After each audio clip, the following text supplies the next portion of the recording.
দক্ষিণ এশিয়ায় টানা দুবার অপরাজিত চ্যাম্পিয়ন বাংলাদেশ জাতীয় নারী ফুটবল দল। স্বাভাবিকভাবে দক্ষিণ এশিয়ার গণ্ডি পেরিয়ে বাংলাদেশ ফুটবল ফেডারেশন বাফুফের চোখ এখন এশিয়ান পর্যায়ে। এজন্য দলের শক্তি বাড়াতে চেষ্টা চালিয়ে যাচ্ছে দেশের ফুটবলের সর্বোচ্চ সংস্থা। এমনিতে নারী ফুটবলের পাইপলাইন বেশ শক্তিশালী, তার উপর দলের শক্তি বাড়াতে বাংলাদেশি বংশোদ্ভূত প্রবাসী ফুটবলের নজর বাফুফের। বিশ্বস্ত সূত্র মতে প্রাথমিকভাবে 3 প্রবাসী ফুটবলের সন্ধান পেয়েছে দেশের ফুটবলের নিয়ন্ত্রক সংস্থা। ধারণা করা হচ্ছে সবকিছু ঠিক মতো হলে বাংলাদেশ দলে তাদের যোগদানের বিষয়টি সময়ের ব্যাপার মাত্র।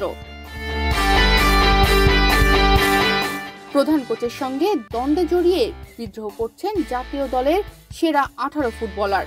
তাদের বাদ দিয়ে নারী ফুটবলকে ঢেলে সাজানোর পরিকল্পনা করছে বাফুফে।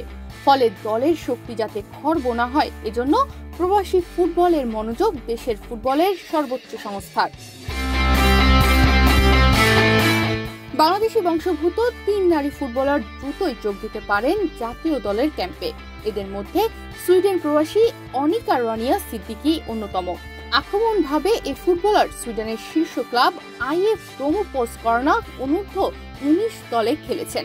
সূত্রটি জানায় তার সঙ্গে প্রাথমিক আলোচনা সেরে ফেলেছে বাফুফে। দ্রুত সময়ের মধ্যে যোগ দিতে পারেন বাটলারের ক্যাম্পে।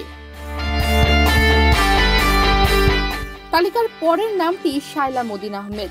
15 বছর বয়সী এ ফুটবলার বর্তমানে ইংল্যান্ডের 4র্থ স্তরের সিনিয়র দল নর্দাম্পটনের টাউনের অনূর্ধ্ব-16 এর হয়ে খেলছেন।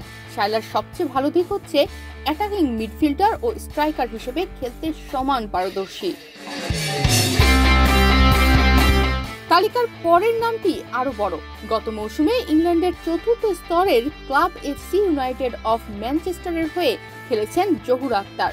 আক্রমণ ভাগের এ ফুটবলার মনের প্রাণে বাংলাদেশকে ধারণ করেন বলেই জানা গেছে। তাই সবকিছু ঠিক থাকলে চলতি বছর জুনে বাংলাদেশ দলের ট্রায়ালে যোগ দিতে পারেন জহুরা।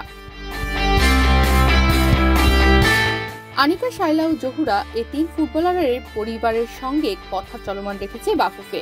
অদূর ভবিষ্যতে 3 জনই বাংলাদেশ দলের হয়ে খেলবেন বলে আশা বাফুফের কর্তাদের। এদিকে পিটার বাটলারের অধীনে অনুশীলন বয়কট সিদ্ধান্তে অনড় অবস্থানে রয়েছেন সাবিনারা। বাফুফের সভাপতি তাবিদ আওয়ালের অনুরোধেও মন গলেনি তাদের। অনুশীলন বয়কট করা 18 ফুটবলারকে ছাড়া বাকিদের সঙ্গে নতুন চুক্তি করতে যাচ্ছে বাফুফে। ফলে জাতীয় দলের জন্য বিবেচিত হবে না বিদ্রোহ করা সাবিনা সঞ্জিদারা। এতে জাতীয় দলের শক্তি খর্ব হওয়া স্বাভাবিক। 3 বিদেশি ফুটবলারের অন্তর্ভুক্তি জাতীয় দলের শক্তি নিশ্চিতভাবে বাড়াবে। এর আগে জাপানে জন্ম নেওয়া ও বেড়ে ওঠা মাতসুশিমা সুমাইয়া নারী দলে যোগ দেওয়া প্রথম প্রবাসী ফুটবলার।